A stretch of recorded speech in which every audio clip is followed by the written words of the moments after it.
वालेकुम, आप देख रहे हैं के न्यूज एचडी। मैं हूं हारिस अली शाह गिलानी। चलते हैं आज की अहम खबरों की तरफ।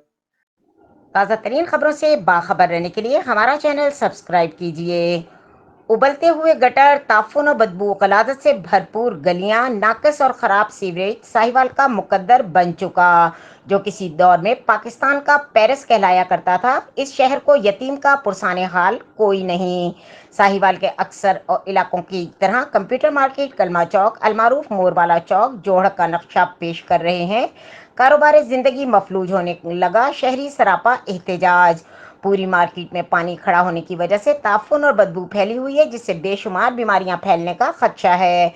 मस्जिद के सामने भी पानी खड़ा है, जिससे नमाजियों को न सिर्फ गुजरने में तकलीफ का सामना है, बल्कि नमाज पढ़ने के दौरान बदबू से नमाज में भी खलल वाक़ होता है, जिसकी जिम्मेदार मेट्रोपॉलिटन कॉरपोरेशन साहिवाल है। कारोबारी हजरात का कहना है कि बल्दिया की गाड़ी आती है और पानी निकाल कर चली जाती है। ये कोई मुस्तकिल हल तो नहीं।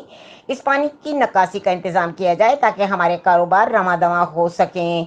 कारोबारी हजरात का कहना है कि वजीर आला के विजन साफ सुथरे साहिवाल के बजाय उलट किया जा रहा है। हमारी अपील है चीफ मेट्रोपॉलिटन डीसी साहिवाल और कमिश्नर साहिवाल से कि हमारी दाद रसी की जाए ताकि हम इस गलाजत दर्दा पानी से महफूज रहते हुए बिला रुकावट अपना कारोबार जारी रख सकें और नमाजी हजरात खुशो खुजू से नमाज भी अदा कर सकें।